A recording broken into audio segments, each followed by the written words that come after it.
Let's get it started in here.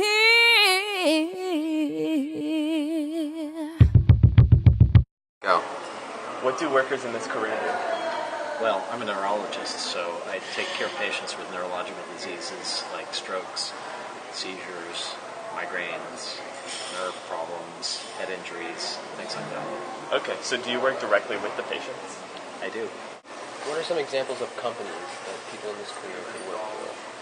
Now, there's still a lot of neurologists work on their own, so you can set up your own business. And there's certainly a lot of neurologists work in small groups. So it's relatively unique in terms of situations. You can be an entrepreneur, you can be a small business person, or you can work for a large group, a multi-specialty group.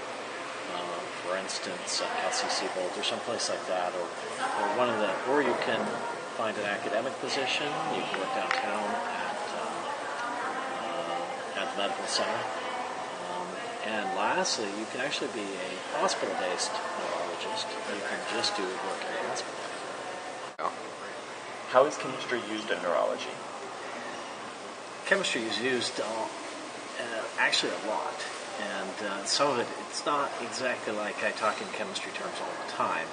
And it's not even as if I tell the patients about chemistry all the time. But there is a bit of it. And we obviously use chemistry in terms of diagnosing diseases and prescribing medications. And if you don't know your organic chemistry, you'll really be quite lost in terms of medications. You won't know what they do. You won't know how they work. You won't be able to anticipate problems with the medications unless you know how to use them. It's hard to say. The personalities vary a little bit, but I think for a neurologist, being somewhat compulsive is actually a good thing. Going through and trying to figure everything out, being someone who likes to investigate is actually a good thing too. And someone who's persistent. I think persistence is a very big quality for a neurologist. What is a typical day for a neurologist? Oh, a typical day.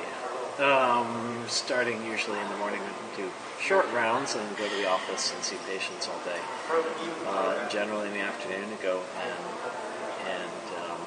read tests, and maybe if I'm on call, go see more patients in the hospital, and then go home. Okay. Are there any notable neurologists? Who is the most famous neurologist around? I'd have to say, if you've ever heard of Oliver Sacks. I don't know if you've heard of Oliver Sacks. If you can, you should read his book called The Man Who Mistook His Wife for a Hat. Very interesting book. And the other person who you probably talked to, the other thing he actually worked on was movie Awakenings. And that came out a number of years ago. It was about the discovery of levodopa and the use in Parkinson's disease. So, great movie, based on one of his works.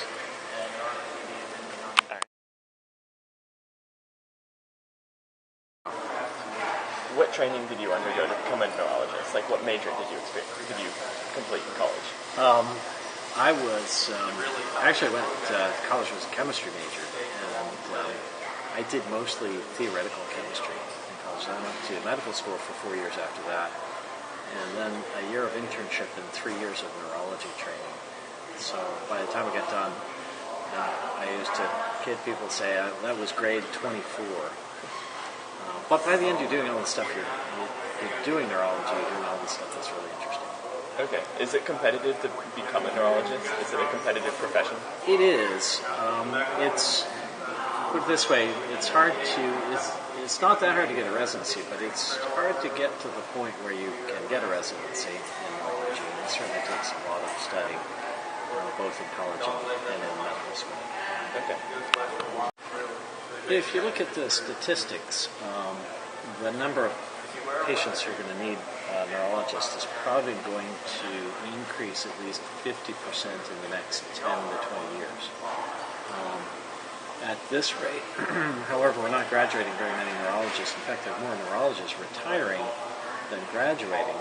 So in another 10 years, the shortage could be actually very acute and very problematic. And I'd love to say that nurse practitioners and physician assistants are going to be able to fill the gap, but there's no way. So in terms of job prospects, they're still excellent. And will people pay a higher salary because of that? That I wouldn't count on. What is the expected salary range of a neurologist? You'd have to look it up, but the starting range usually, depending on the geographic area, is probably somewhere between 250, 300,000, although it can be, depending on what you're doing, it could be a little bit more or less. Okay. Are there any unique benefits to becoming a neurologist? Oh, unique benefits. That's a tough question. There are. I think it's an honorable profession. People really appreciate what you do when you can help them. And you have expertise that really no one else has. And even in medicine, you have a respect because you know how to approach things and how to do things that no other doctors know how to do either. Obviously, with any kind of subspecialty or specialty, you learn a lot of interesting things and a lot of details. And also, the biggest thing, I think, the most interesting thing is dealing with the human brain, which is the most complex thing ever invented.